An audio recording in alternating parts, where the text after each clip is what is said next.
When you think about a fraudster, what readily comes to your mind? I can guess. You think that hardened criminal who is just out to loot or steal. Well, in a way, you are right. But when I used to think about a fraudster, I want to think about the guy under pressure as well, who has his wife on the hospital bed, lying helplessly without the financial capacity to take good care of her. What if that guy works in an organization where he has access to fund and the organization doesn't have a good preventive measure to combat fraud? What do you think that can result into? Well, before we go into that, what is fraud? Fraud is an intentional deception by omission or commission that causes the victim to suffer economic loss and the perpetrator to realize again. From this definition, you can see in any fraud case, there must be a victim and there must be a perpetrator. There must be an intentional deception, as we've painted here, and an economic loss suffered by the victim and again realized by the perpetrator. These must be present before we can refer to an act as an act of fraud. In any act of fraud, under law, there must be 4 elements. And mind you, we can never divorce fraud from the law. Number 1 of such elements is material false statement. There must be a material false statement. When we talk about materiality, especially for those who don't have accounting as their background, we are talking, let me put it in a layman's language, about how substantial an event or a transaction is. But mind you, materiality is relative. What is material in condition A might not be material in condition B. What is material in organization A might not be material in organization B. For instance, what is material in a community or a microfinance bank might not be material in a commercial bank. The second of such element, of the 4 elements, is the knowledge of the falsity of the statement. That is, the perpetrator of the fraud act must have knowledge that the statement is producing, or the statement, maybe for instance now, a perpetrator or a fraudster gave his boss at work a quotation that is false. He must have had the knowledge that the quotation is bringing to the boss to sign is actually false. Also, the victim must have relied on the false statement to make a decision. That is, the victim that suffered the economic loss must have relied on the false statement to make a decision that resulted into damages. That brings us to the 4th element. The victim must have suffered a damage as a result of relying on the false statement.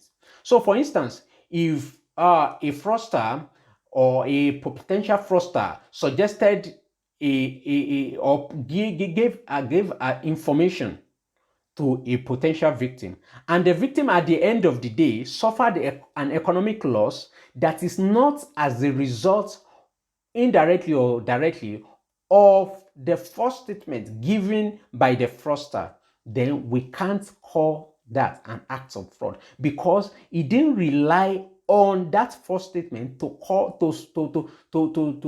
take a decision that resulted into the economic loss we are talking about. Also, we can call fraud, or we can define fraud as a crime for gain that uses deception as its main technique. In any act of fraud, deception is always key. Deception is always the foundation for any act of fraud, as nobody goes out there and say, I want to take this, I want to con you out of your money, I want to loot, I want to engage in an act of fraud without deception. You must deceive. A fraudster is out there to deceive. So deception is the main technique of a fraudster. We can also call fraud or define fraud as a false representation of a matter of fact, a false representation, whether by word or by conduct. That is, a fraud might not necessarily be perpetrated in writing. It might be by conduct. It might be by your body language sometimes. It might be verbal. So is a false or misleading representation of matter of fact. It could even be a false or misleading allegation. But in any case, there is always deception at the foundation of every fraud act. So these deceptions are carried out using techniques that we refer to as fraud schemes. We can look at fraud through two perspectives. We can look at fraud in the civil perspective and in the criminal perspective. In any civil case, we are looking at restoration. That is, what has been stolen, how do you restore it back? In any criminal case, we are looking at punitive measure like a jail sentence. But whichever perspective we are looking at, the definition of fraud is the same. That is, the definitions we've highlighted or we've explained earlier must all stand. There must be an intentional deception. There must be economic loss suffered by the victim, and there must be gain realized by the perpetrator. What separates them is the burden of proof.